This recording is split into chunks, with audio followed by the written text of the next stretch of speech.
Welcome to Ignite Intimacy, a podcast exploring intimacy, romantic relationships, sexuality, and everything that relates to these hot topics. We're going in. Are you ready? This is your host, Laura Aisha. Let's do this. All right, just giving thanks for being here for another Ignite Intimacy episode. Hello, Ignite Intimacy community. What a great blessing it is to be here with you. Our guest today, Ariel, and I just had a blissful meditation. As some of you may know, I like to hold a vibration with our guests before we press record, and that one was particularly potent, I must say. It was super juicy, for sure. So Ariel, welcome. How are you? Thank you so much. I'm doing well, and it's amazing that we can be hanging out with each other, you in New York and me up here in Topanga Canyon, which for your listeners, that's close to Malibu over on the West Coast. Yes. Yeah. It's northwest of Los Angeles, and it is a divine, magical, sacred environment up there in would you say the hills or the mountains? It's mountains here. Yeah. And there's a lot of high-level creatives that live here. Basically, people that wouldn't be living in LA if it weren't for the industry that's here. And so people like me that need more psychic space and would rather hang out with owls. Yeah. Oh my gosh, I can feel it now. The energy of Topanga is amazing. And yeah, it's amazing with technology today how we can, connect and share and create virtually and in so many different ways. So Ariel and I had met at a really cool event in Los Angeles in February, and it was called Wild Vessel. And during part of the evening, I was directed to, with everyone, all the attendees, to sit at in a circle in a particular space. And I can't remember if I was actually asked to go and sit with you, Ariel, or if I was... No, you picked me. I picked you. I totally picked you. Yeah, Yes. That's what I remember. So I picked Ariel. I was like, over there. That's me. And she had all these cool little, fuzzy, squishy dolls around her and on the table. And I was like, what is this? And then I realized that it was my little Yoni. Mm-hmm. Which Yoni is Sanskrit for pussy. It means sacred gateway. So That's what Yoni is. Yeah. So I was like, wow, what is this? Oh my gosh, this is so cool. And that's how we met. And through the circle that Ariel was holding space for attendees, I just was like, okay, who is this? Who are you, powerful woman?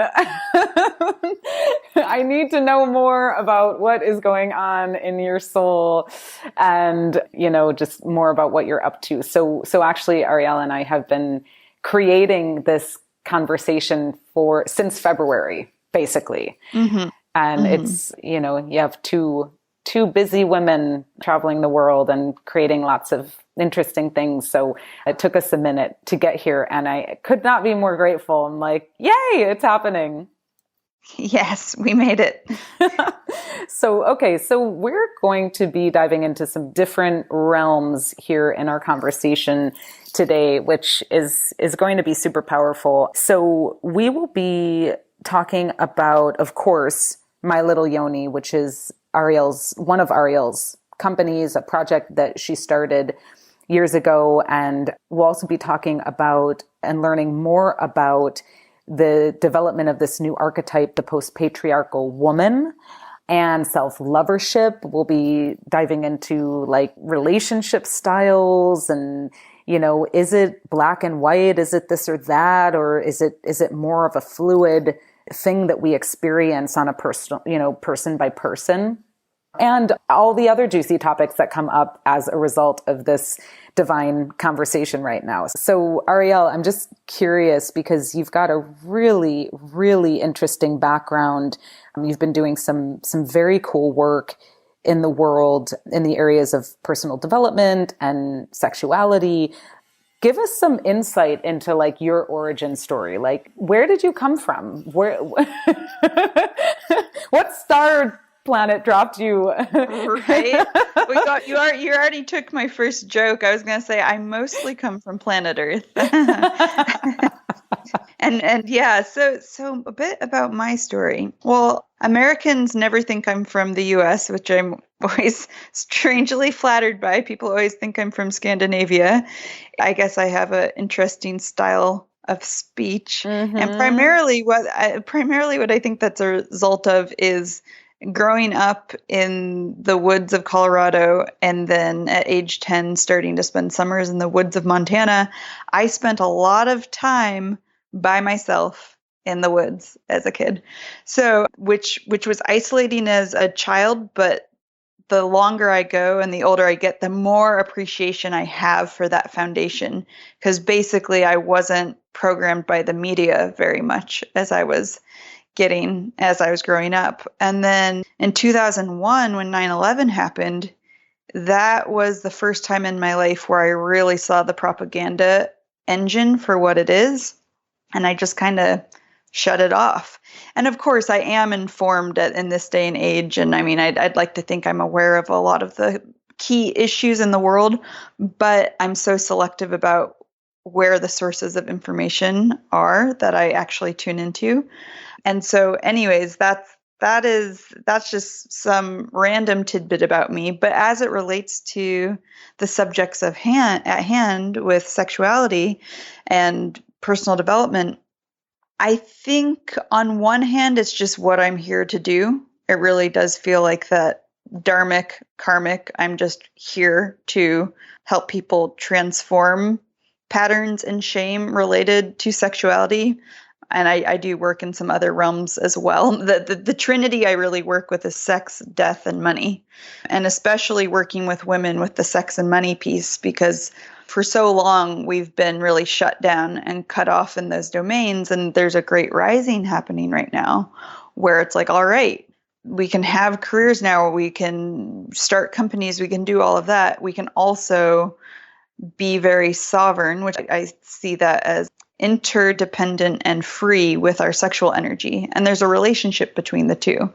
Oftentimes, confidence in one domain can open up and help with confidence in the other. So on one hand, I would say that it's just what I'm here to do. And I first started studying energy work as a kid, which was really bizarre because my older siblings didn't do that. It's almost like my parents knew, put her in a Reiki training at age 7. It's just bizarre. But then the other piece of it is transforming generational trauma in my very own family. So my mom experienced a tremendous amount of sexual abuse as a child. She, and what most people don't ever talk about because it's taboo, is that when it comes to patterns of sexual trauma and abuse, it's usually passed through the generations. Just like there might be a genetic propensity towards cancer or whatever. If you have sexual trauma in your family line, oftentimes if you trace it back, it goes back many generations. So with my mother, she did enough healing on herself, and I'm so grateful for this. She did enough healing on herself to attract an incredible man to be her mate, aka my dad. So I had an amazing dad. And so physically, I didn't go through any sort of sexual trauma as a child. But what did happen is starting at age 3, 4, 5, my mom basically lifted up the skirt of, the evils and atrocities of the world and just shared with me, which I think was her wanting to protect me with knowledge. Knowledge is power, but it was also, I think that can happen a lot in families where there's an oversharing. You know what I mean? So from the time I was 5, I was aware that rape existed. I was aware that Wow. abuse existed. And so obviously we know that's not great, and developmentally that's too much for a child, but it did instill in me a just fierce desire to do something. It's like, whoa, people, we have a problem, and it doesn't seem like nearly enough is being done to actually fix it. So Yeah. that's like going all the way back. And then obviously fast forwarding to when I was 17, 18, 19, 20, and going deeply into actual training in the fields of somatic healing and tantra and everything else. Yeah, so that's a little bit on the background. There's like way more I could share, but I don't want to, That's amazing. overdo it. Yeah. That's amazing. Well, so where did you start to identify just like this curiosity or like this adventurism into the world of sex and sexuality and like your own sexual sovereignty? And like, I'm even thinking of like, how were you in relationships as a teenager or in your 20s? Yeah. So as a teenager, for the first, I would say 18 years of my life, I was very much identified and operating in a masculine mode. And I would say not even a very empowered masculine mode. In other words, I was very much, just keep it together, strong, kind of like a soldier, just like keeping it all together and doing my duty. And when it comes to sexuality, what was good about that mode is it very much belonged to me. So when I made love for the first time, it was an initiation I gave myself. It was very deliberate. I just, did it how I wanted to do it. I had a self-pleasure practice that started when I was about probably 10 or 11, so I already knew my own pleasure. And so in that regard, on one hand, there was empowerment in terms of I was nobody's object. I really called the shots of where I shared myself sexually. Amazing. But on the other hand, I was pretty shut down emotionally. And I remember I always appreciated feminine women. I always appreciated women who would cry and women who were creative and women who were intuitive. But I had decided, but that's not me. I'm very analytical and all of that. And when I was about 19, I actually went through an experience of I was engaged really young, which is kind of crazy. And we intentionally conceived a child. And there was a malpractice situation where they said it was a normal pregnancy and it was actually ectopic, and my right fallopian tube ruptured. Wow.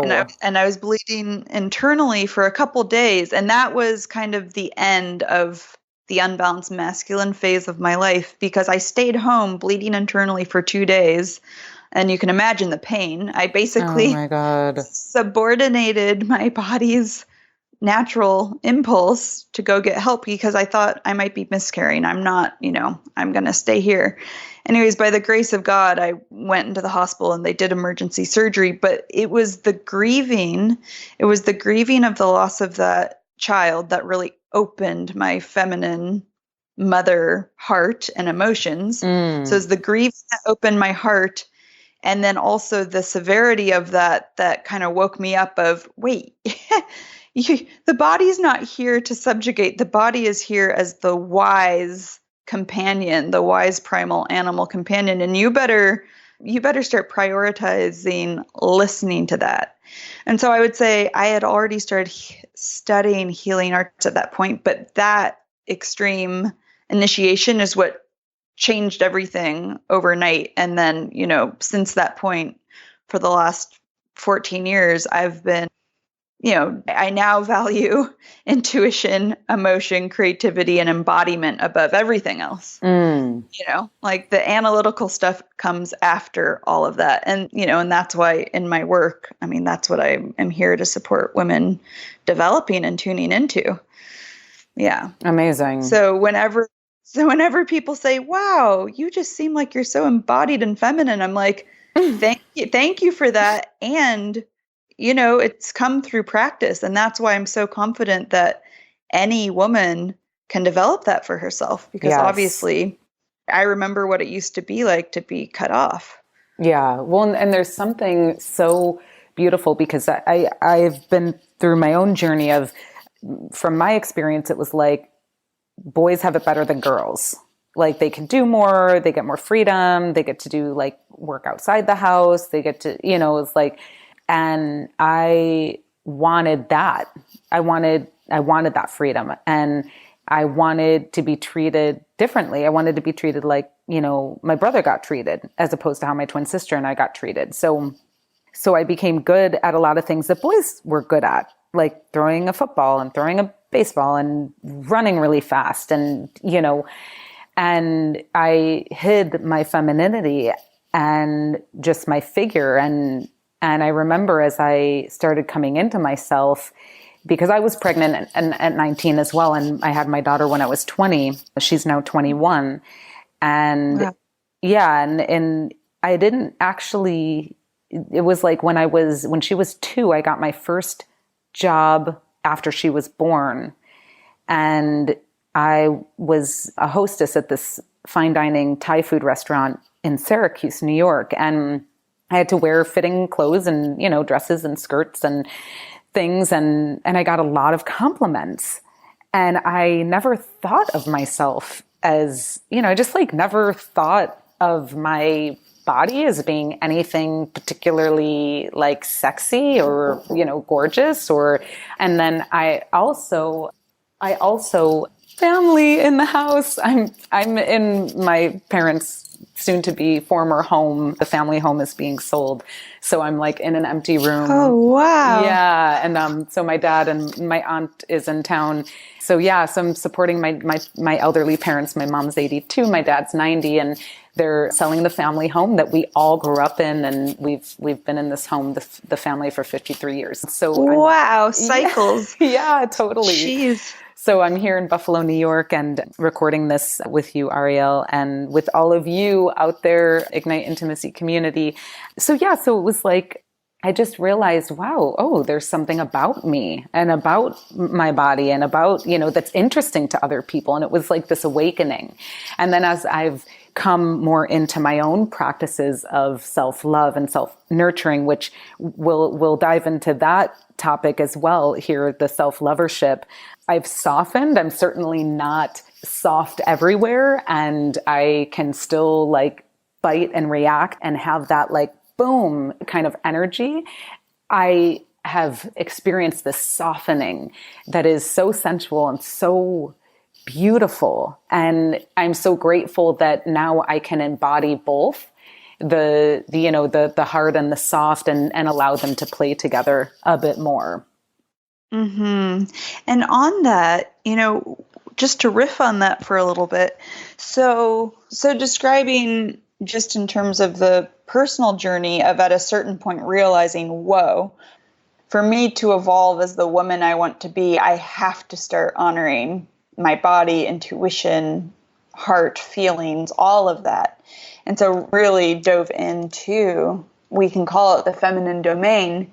And what was interesting is a few years into that process, I was out in the desert and I had this profound, I'll call it, we can talk about energy on your podcast, right? Of course. I had this profound, it's all energy, baby. Yes, it is. And I had this profound energetic awakening in the desert, which the only way to describe it is I got initiated into my energetic cock. And it was like, wow, so incredible. And it was so cute. I was like, I think I was 21 and I got home and I was listening to Tupac for a whole week, just air humping. I was just like walking around my house, like air humping, like my energy cock was just out. And it was not lost on me that it was like, okay, wow, growing up, I was very much like you're describing, very much in the masculine mode, but I would say the disconnected masculine mode. It was like from the belly up. I was in the masculine mode from the belly up. But then when I started developing the feminine domains, that actually, I'm quite certain that is what enabled me to drop all the way down into the energy cock, I'm calling it. So in other words, it's like, okay, even if we're really strong in a particular domain, by developing the opposite, it will make us even stronger. And I think that's one thing that people get concerned about in general sometimes is they're like, they just want to stick to their strength. And it's like, guess what? Even your strengths are being limited if you don't develop what's around it. If I hope I'm making sense with that. And so it was through developing my feminine, I actually came back around to my masculine, but in a more embodied, empowered way. And not to gripe about any one particular author or teacher, but I've noticed in the conscious, quote unquote, conscious world that there's a lot of people talking about masculine and feminine in a way that for me is just so missing the point. It's like people confuse masculine with male and feminine with female. And I'm just like, no, people, this is not about men marching around being caricatures of what's masculine or vice versa with women. It's really about wholeness. Yeah. You know, it's about wholeness and also knowing yourself and knowing your constitution. I happen to be someone who's a two-spirit. So I'm inside a very feminine looking body, but energetically, I really am both. I have both. And for some people, they might be primarily feminine or masculine, but it really upsets me when I see people who earnestly want to learn about Tantra or want to learn about growth and healing, and then they get boxed in again by this whole idea of men have to be sacred masculine and women have to be, sacred feminine. I'm like, no, what about just wholeness? That is more interesting. Yes, absolutely. And it's like masculine and feminine are ways of describing certain traits, right? Mm-hmm. It's not like, okay, boy, masculine, girl, feminine. Mm-hmm. Mm-hmm. And from my estimation, to think or create that more feminine in order for this to happen or that to happen. It's like, it's really the marriage between the energies of masculine and feminine for all beings everywhere, for the world, for the universe, like allowing those energies to play and flow together is where we get the juice from. And like you said, we all have our own constitution. It's like, with Ayurveda, we all have our own constitution. It's unique to the being that we be in planet Earth in this lifetime.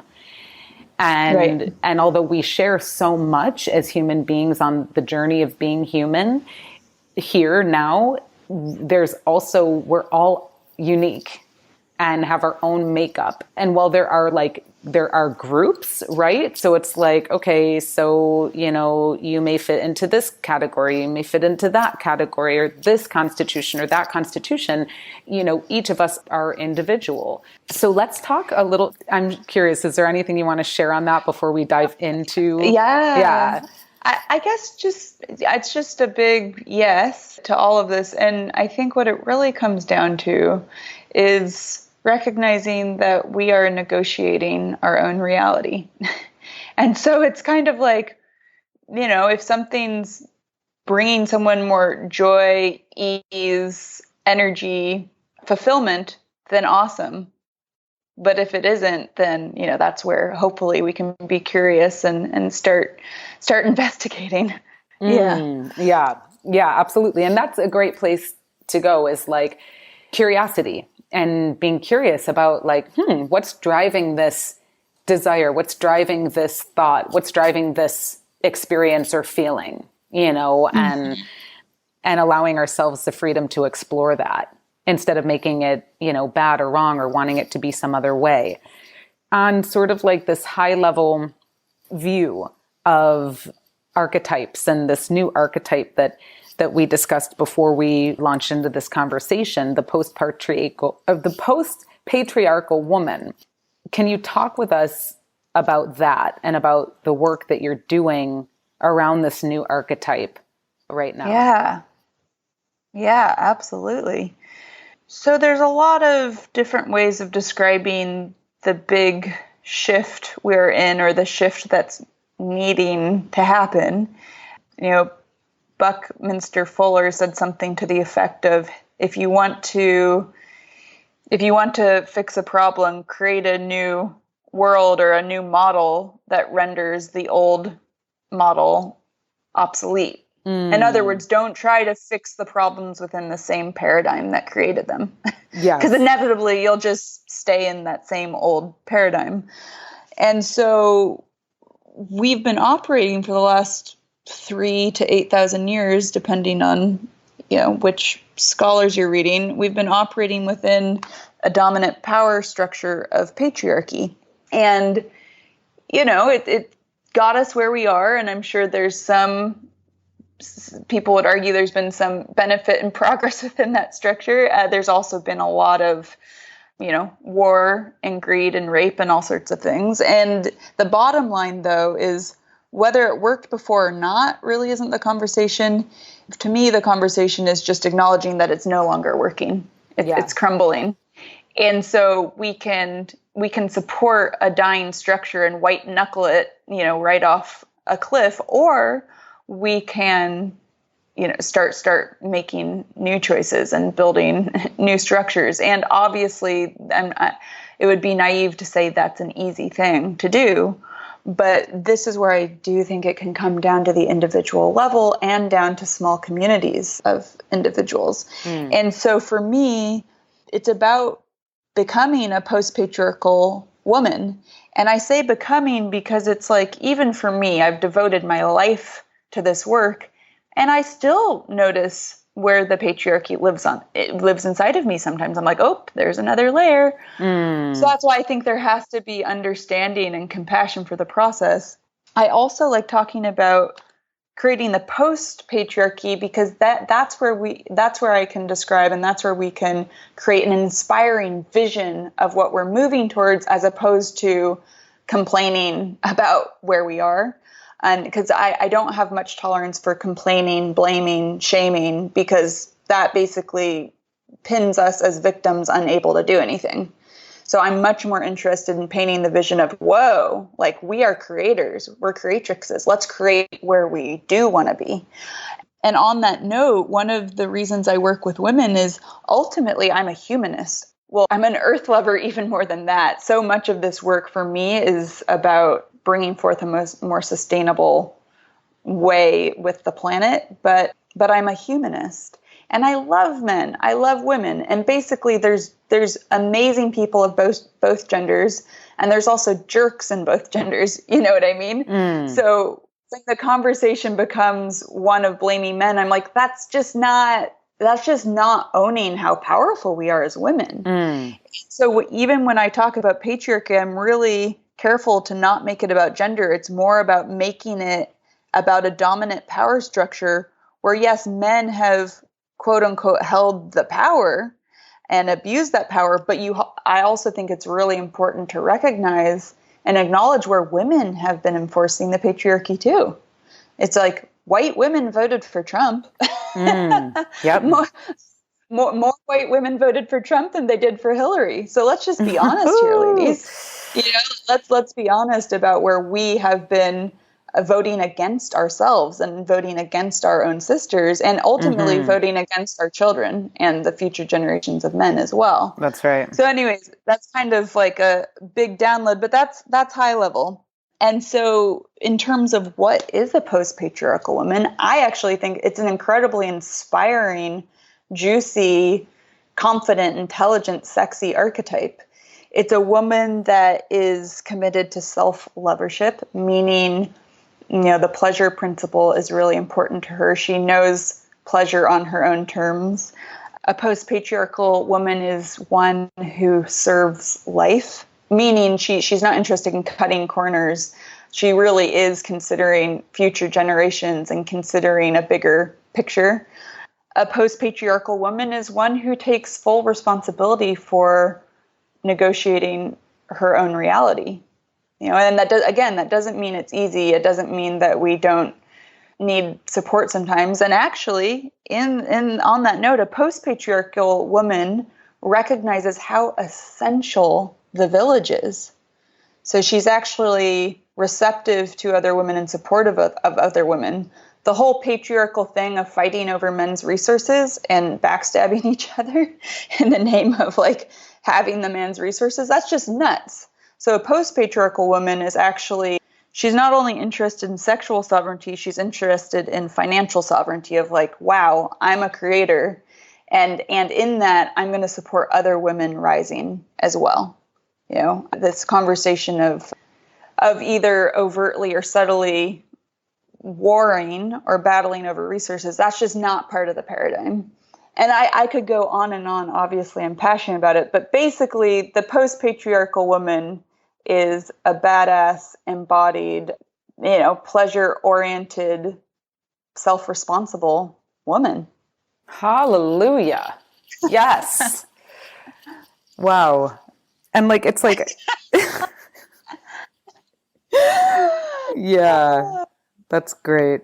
I can't dumb it down. And I know your audience is intelligent. So I hope this conversation is working. It is. Oh, are you kidding? Yes. The audience is ripe for the fruits of this conversation and in the conversation and like, and, you know, doing the work, playing, exploring, being curious creatures and, you know, like in it.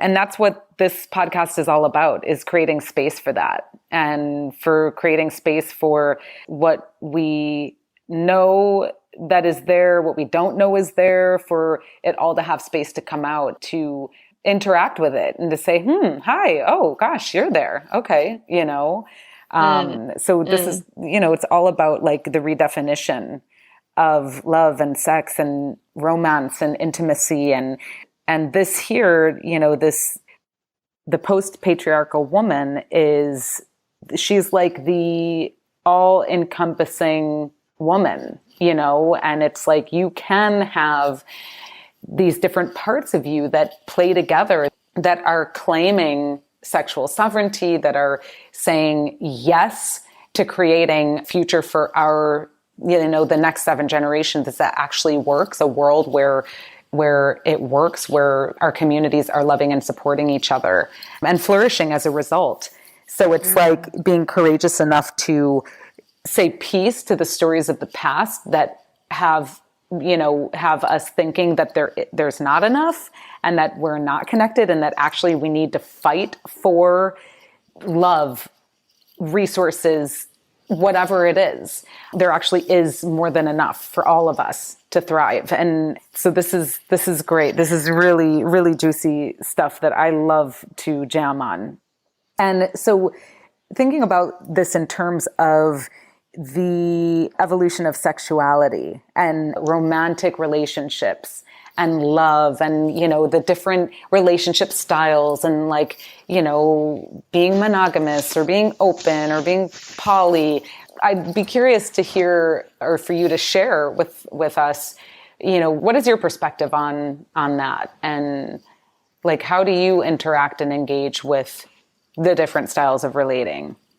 Yeah, I think that primary relationship that most people skip over, whether they're monogamous or polyamorous, the primary relationship people tend to skip over is the relationship to self. And again, back to that self-lovership piece. And the reason why I say self-lovership as opposed to self-love is self-love sometimes isn't very helpful because it can get abstract. What does it even mean? Versus when I work with women and we're focusing on self-lovership, we're doing, you know, we have tangible physical practices. We're, you know, mapping out and developing new neural pathways so women can feel more pleasure in their bodies, can, you know, actually be looking themselves in the mirror, can be getting a felt embodied sense of what that is. And also letting it be romantic. It's not some disconnected idea. It's being a lover to self.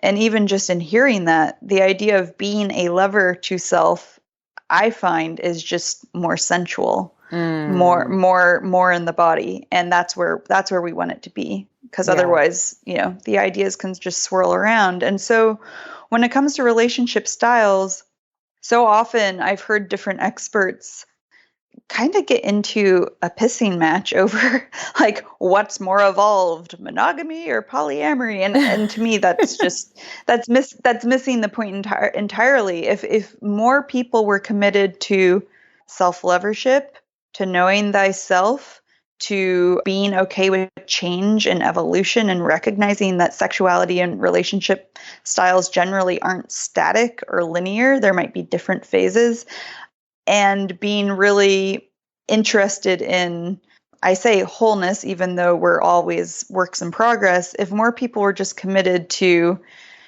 being really good in that relationship with themselves, then I think there can be more openness to A, really playing with your kind, and then B, if you are in relationship, evolving as it goes. So I'll just share a little bit personally. I'm in what looks like monogamous relationship with my man. We've been Mm-hmm. together over 5 years.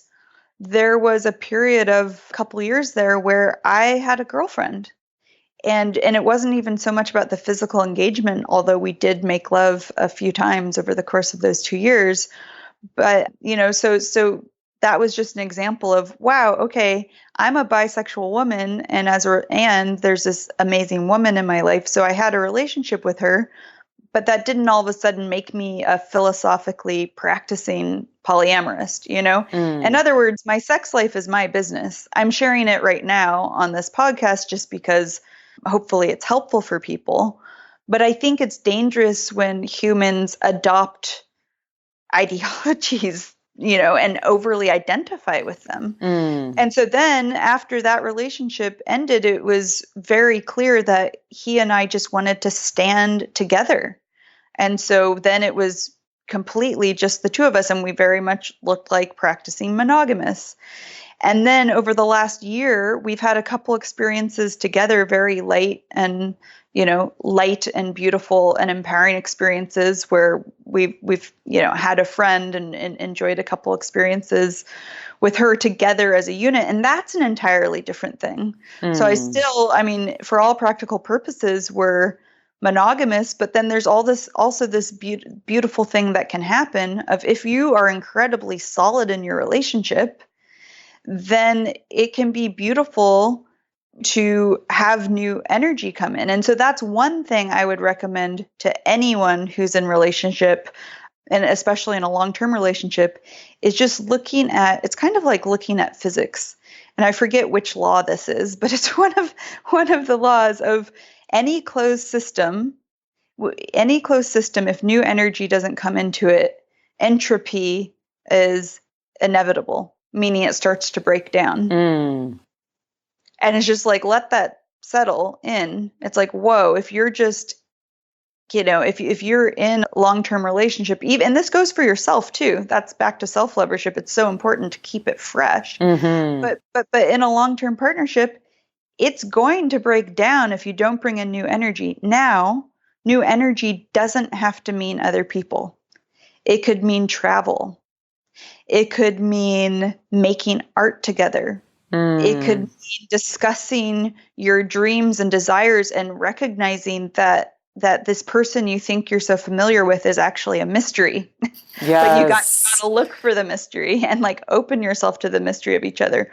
But the bottom line is that it's so important. If you don't want it to go into chaos and break apart, you need to bring new energy into the relationship. And for some people, it can be really incredible to have shared sexual experiences together, and or even to go to check out and just to see new things. And the reason why at this point I think it's amazing for couples to have shared sexual experiences together is that it's about being a unified front. So it's like this is really about us nourishing our relationship.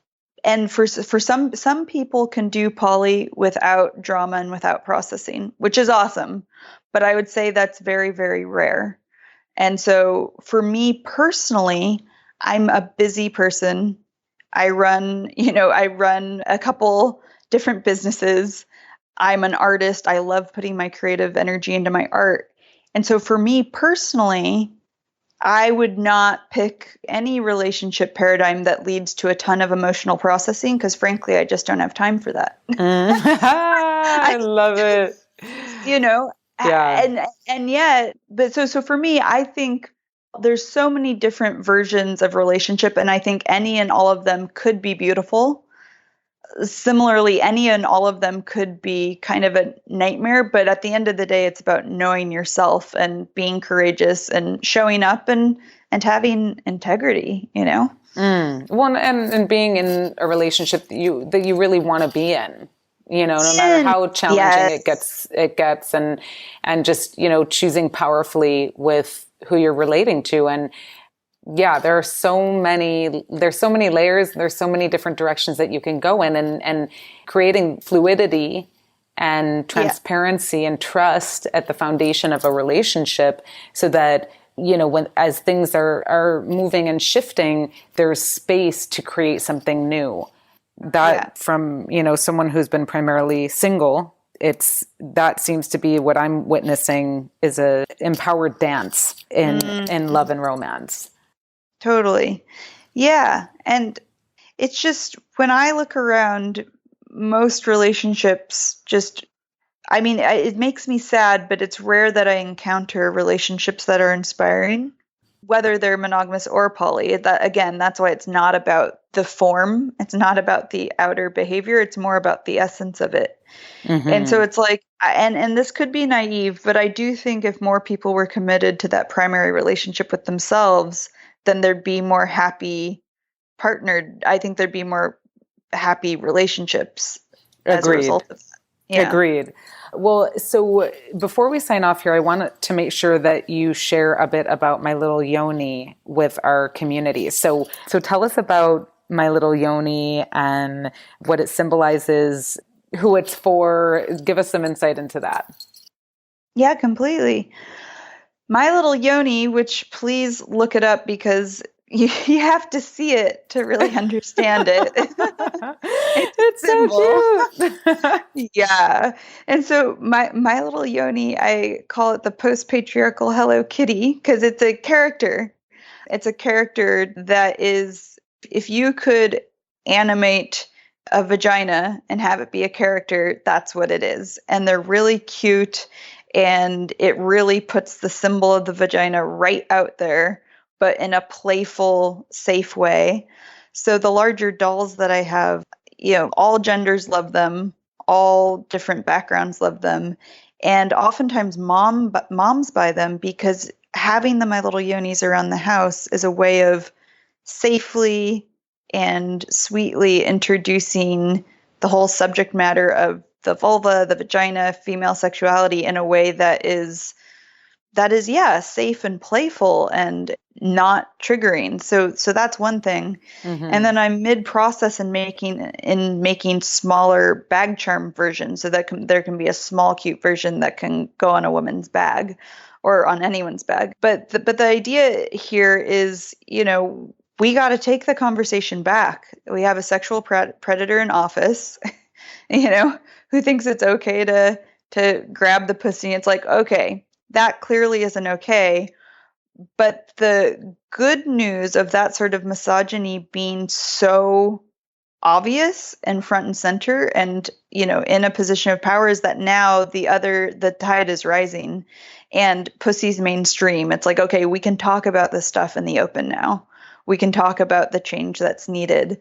And so My Little Yoni is an empowering symbol to help be part of that movement. I love it. Yeah, and symbols are important. It's like that's why symbols are really that's how, not to get too out there, but that's how consciousness is programmed. That's how the media is able to be effective, Hmm. because it really works in the language of symbols. And so for me, I'm like, all right, we have plenty of phallus symbols, skyscrapers, nuclear bombs, etc. We need to have more empowering vulva symbols in the world. And so I My love Little it. Yoni seems to do a good job. And one other thing that I love about them is that women from all backgrounds So Essence magazine, the African American magazine loves them. Latina did a profile on us. I have women in Singapore who love them. Obviously, white women love them. So what I like about My Little Yoni is that it takes the race conversation out of it because they're these colorful blue and purple and pink and red characters. Yes. And I really think at this time it's so important for women to be brought together because it's also increasingly challenging to bring diverse groups of women together because there's just a lot of separation going on right now.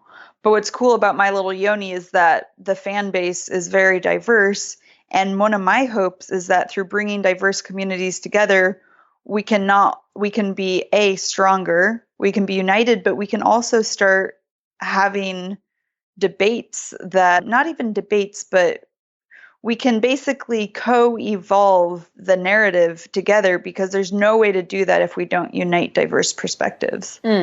Yes, absolutely. And that was something that I remember really, got me about you and the conversation that, we kind of launched into during our circle at Wild Vessel about race and whiteness. And because my co-creator, Karen Fleshman, and we launched a project called Inclusive Conversations. So that's another area that, will be cool to connect with you on. And like leveling the playing field is also like, this is for women. And, this is to increase the peace around the conversation around the pussy, the vagina, the vulva, and empowering each of us, everyone with a pussy to be empowered and powerful with it, around it, in relationship to it.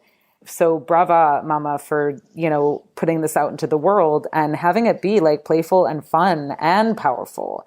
Yes. And impactful. And thank you. And one more piece on that is, yes, because back to the fact that I think a post-patriarchal woman is a humanist, meaning we love humanity, is that it starts with women. This is for women. And it's also for the men who love women. It's for women and the men who love us because, there's men who love My Little Yoni because they get what it stands for. And if a woman's empowered, she's going to be, she's going to turn that love towards everyone.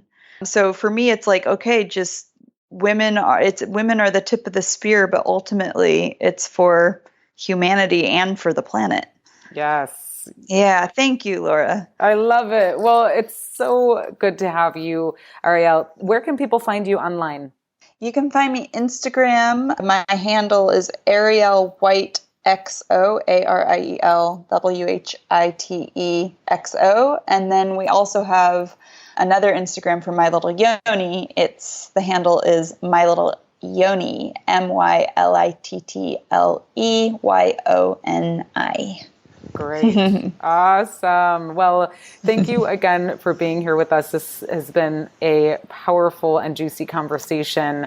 Ignite Intimacy Community. You heard it here. Go check out mylittleYoni.com.